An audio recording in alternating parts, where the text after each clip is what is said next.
Hello and welcome to the SCLD podcast. I'm Jane Baker. And I'm Andrea Brumbaugh.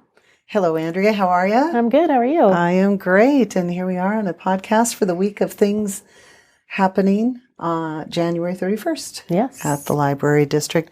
We have a creative bug program about lace knitting. Yes. This sounds so complicated to me. Yes. But it's a program where we're knitting a lace shawl. Uh-huh. Yeah. So this sounds like a lot of fun. It's through Creative Bug. Yeah. So we've been doing these programs late, I guess for a little while, where people will kind of watch videos online through Creative Bug and learn a new skill. Mm-hmm. And then they'll come together online with other people who are also doing the same thing, watching the same videos, and they can show each other what they've been doing, and they can ask questions and kind of discuss their process and all that kind of thing. So this one is more for slightly advanced knitters, though, right? Because it's not your basic knitting. It's if you already are. It sounded so complicated. Right, right. Very complicated to me as well. I tried to knit, it didn't work. Oh. But yeah, so I think it's pretty neat because you can kind of do it at your own pace, but then you can also talk to other people about your process and everything. So you go on to Creative Bug and watch the program, do your knitting thing and purl and all those words. And then you meet up online and talk to other people who are working on the same project. Right. Or a similar project, right? And then you can talk through issues or problems you may be having or share ideas. Yeah. So that's great. That's coming up. The kickoff meeting is on Saturday, February 5th.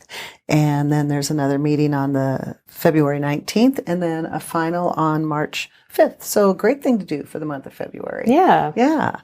And then you end up with a nice lacy shawl out of it. If you're good at it, right? If you know what you're doing. Yeah. I don't. So to register for this, you register online, correct? Yes. At scld.org and find out all the details there. Yeah. And Creative Bug is one of those digital resources that we have that you can use.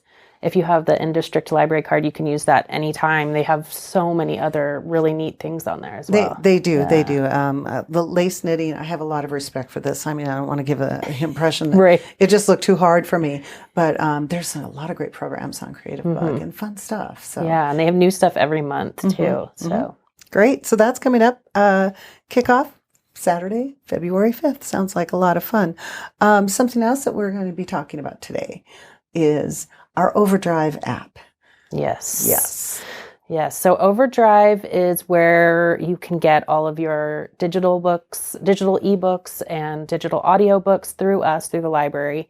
And Overdrive is the company who does it. They have Overdrive app that you can get on your device, and then they also made a new app called Libby, and it's the same thing, same books that you would be getting from us, same books, same company, same everything, just that they are no longer going to be supporting that Overdrive app. They're moving everything to Libby, so you can still use the Overdrive app for a while, I think until sometime next year. Not completely sure on that date, but they're not going to have it available in like the App Store or Google Play Store or anything for starting in February, I believe. Yeah. They're removing it from the App Store in February. And then I hear that they're not going to be supporting it. Right. So if you have any issues with it or something, it might not be able to be fixed. So it's kind of... Other words, this is Overdrive's way of saying move to Libby. Right. Which is nice though, because Libby's very nice. Yeah. When they first came out with Libby, I moved over. I did too. I prefer it. I think for a while when I worked, in the libraries, I would tell people, it's just a preference of which one you prefer, but Libby, I think, is a little bit more user friendly, and yes, agree. I preferred that one. But we're always available to help too if people have trouble moving over from Overdrive to Libby, or if they're not sure what to do or how to get to their books or whatever. So yes, we're always happy to help. Our staff's fabulous that way. You can bring in your device and whether it's a laptop, phone, or iPad, whatever you have, and say, I want to I need some help with this, we're always happy to help. And definitely. Yeah. So Libby really is the way to go. I love to download audio books. Me too. Yeah. Yeah, it's great for that. Yeah. It's so easy to listen to. Yeah. And as long as we're talking apps, let's mention the SCLD app as well. Because we do have an app for that. And I think I handle my entire account through pretty the much. app. Yeah. Hardly ever log online on it, but you can renew your books. You can, check on your account or anything that's going on right there. So SCLD app. Yeah. And those are all available in whatever app store you go to, whether it's Google or Apple. Yeah. And so is Libby. Yep. And so update your stuff and find out what you might have been missing on the ease of operation. Yeah. Let's see. The other thing we want to talk about today is we have a guest here with us today. Yes. Mary Ellen Brax is back. We're always excited to have Mary Ellen back in the studio. And she's going to be talking about ELLO. Yes. ELLO. Yes. ELLO. So she'll be here. So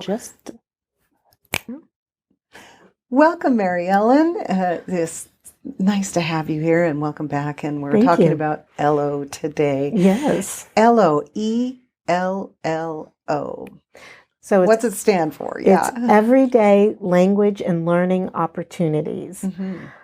So this is something, we have a website called helloello.org. But basically, it's based around the fact that if you have conversations with your kiddos, that means that they're going to learn more vocabulary. So take those opportunities to sit down and talk with your kids. And then you expose them to more vocabulary, which means then they'll be ready to start school because they'll be more familiar with a lot of different words. And it doesn't have to be all different words all the time. But when anything comes up that, say you're talking about something out in nature, or maybe you're talking about math, and one of your kiddos notices, wow, we took one away and now we only have one left. And you can say, that's right, that's subtraction.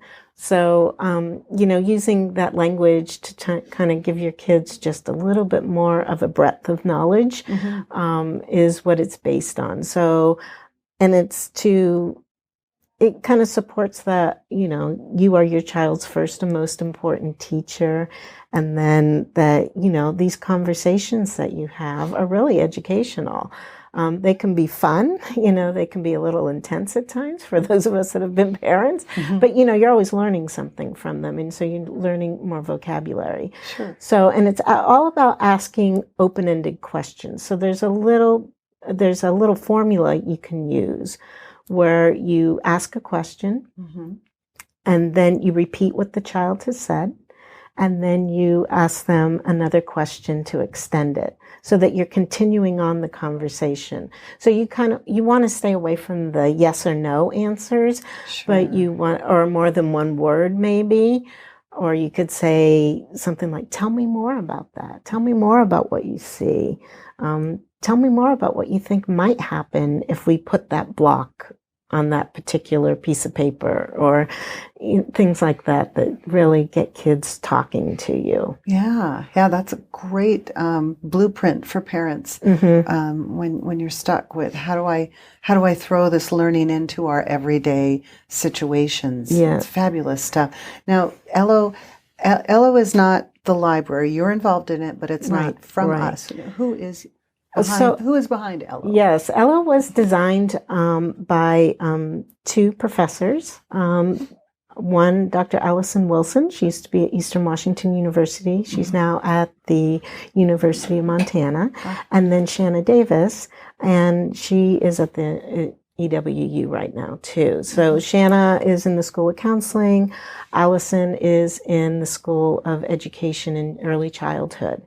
So they came up with this as a way to, really extend children's learning. It works great in the library because we're all about talking with the kids and the parents.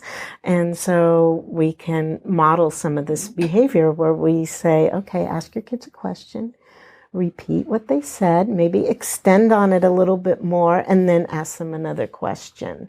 And so it's been a lot of fun. We've actually come together as a group. Washington STEM had offered up some grant money, and so Spokane STEM had kind of asked the community at large, who would like to be involved in this. And so ELLO was a part of that. The library district became a part of that, but community-minded enterprises, Child Care Aware, we had Spokane Regional Health District, GSI, because that's where Spokane STEM is housed. We've had different teachers, preschool teachers, child care providers helping us out. I'm sure I'm forgetting KSPS. Yes. They've been a big part of that too. And so, yeah, you may have seen some snippets on KSPS, some ELLO commercials. But we've been doing this grant now. I want to say this was the third phase of the grant that we're just completing now. So looking at our website, they've really developed the website, and you can get all sorts of free resources off of the website. And so we have little activity cards that you can print out, and we have posters that you can print out. We have it in 3 different languages. So we have English, we have Spanish, and we have Marshallese, and we have Russian. I have 4. 4. I should work on my counting, shouldn't I? Talking about STEM. But basically, we were using ELLO as a way to talk about STEM with families. So our latest grant that we have done, we've just come up with a placemat with math questions on it, and then some posters too that can be put up. So yeah, you can look at the website and find out all sorts of fun things. And you may recognize ELLO, because if you come into the Spokane Valley Library, we have some ELLO things up in the children's area, but in all our libraries, we have over the changing table, we have an ELLO poster with just some fun little rhymes to do with the kids while you're changing a diaper. So, yeah. I mean, just taking those little moments, to distract while you're changing a diaper. You could be singing a song, doing a little rhyme, and all of that is building that vocabulary. And anytime you have a child talk back with you too, you're also building their vocabulary. So a lot of times it's hard for adults to sit back and let kids respond back. But just remember to take that breath and give them time to kind of process your question and then to give that answer. And then you can think about, well, how can I expand that? How can I get them talking more? So that's fabulous. Yeah, it's a lot of fun. I mean, with my oldest, he's a talker. It was never a problem getting him to talk. But when I had my twins, we worked a little bit more on that, getting them to talk, because they had their own language and they weren't quite as talkative naturally as my oldest was. So if they watch this, they will now kill me. But but they know I talk about them a lot. But I keep saying they're such good examples for a lot of different things. But just don't be afraid to sit down and have a conversation. It's okay to take a breath. It's okay to let the dishes sit for a few more minutes if you're talking with your kiddos before you put them to bed. And so that's great. Yeah, that's great. I think the signs over the changing tables are really, really a great idea. And I know there's also some other things, like Moran Prairie, our Moran Prairie Library. You have a learning trail. Yes, and that's all ELLO, and it has the same ELLO characters, right? And little tips as you're walking around, probably better in the spring and summer or fall rather than the winter. But, you could tough it out and go in the winter too. But there's great questions there and ways and tips on how to talk to your child about some of those things. Yeah, it was all about nature. So, and that was a great collaboration with Eastern Washington University, because we worked with their early learning department and with their graphic design department. So you and I got to go and look and, judge what they did, and then we reap the benefits because we're using a lot of their creations along with our communications graphics person Amanda, who's great. Wonderful. Yeah, I'm super excited about this. The students at Eastern had designed, all the animal characters used as the mascots and the colors and all that. And we got to go and watch the presentations and it was so much fun. And then it was all designed, and then our graphic designer picked it up, and she's created some of these things. Yeah. So then the site to find these posters is the ELLO site. Yeah. Correct? And do you happen to know that URL off the top of your head? Yes, it's helloello.org. There we go. helloello.org. Yes. Yeah. And yes, there's lots of, you can even look at all the signs, all the designs for the signs are there too. So if an organization said, hey, I'd really like to do that. And then don't forget, you can check them out to see what they look like at Moran Prairie, Otis Orchards, and Deer Park. Awesome. So we have 3 of our libraries where we've had space where we're able to put those out. So much fun. And, you just read the sign and you can say to your child, wow, what animals do we hear right now? What do you hear? Or, what animals have we seen today? What can we talk about? So, a lot of times it'll be a cat, a bird, a dog, but you never know around Spokane, sometimes you can see a moose. A moose or turkey. Yeah, turkeys. Yeah. And ELLO, there is a little turkey character too. That's right, there is. A lot of the characters are about the Northwest. So that was fun to see what the students came up with. Yeah. We have a skunk, we have a little bat. What a great collaboration the entire ELLO program is. So now you're saying you're in the 3rd phase of the grant. So then what's next for ELLO? There is another grant cycle coming up. So we're thinking about what we can do for that. So we're just in the planning phases right now. Very exciting. But I'm it's sure such you'll come up with something good. Great collaboration. New ESD 101 is involved too. So, just a lot of great community partners coming together and working on it. And that whole collaboration has been fantastic. And just so we know what each other's doing and we can refer people to other places. But just even having the translations has been wonderful too. So we can get those out to we just got in some of the things, so we're going to be looking at distribution soon for some of those items. That's great. A great community collaboration. Yeah. Again, thank you for this great work that you do on behalf of the kids and parents of Spokane Thank you. County. It's so much fun. Yeah, it is. And thank you for being here to talk about ELLO. Thank you for having me. And we'll have you back again very soon because I know that next phase of the grant will come and we'll have more to talk about. Yes. All right. Thank you, Mary Ellen. And until next time on the SCLD podcast, I'm Jane Baker and we'll see you then.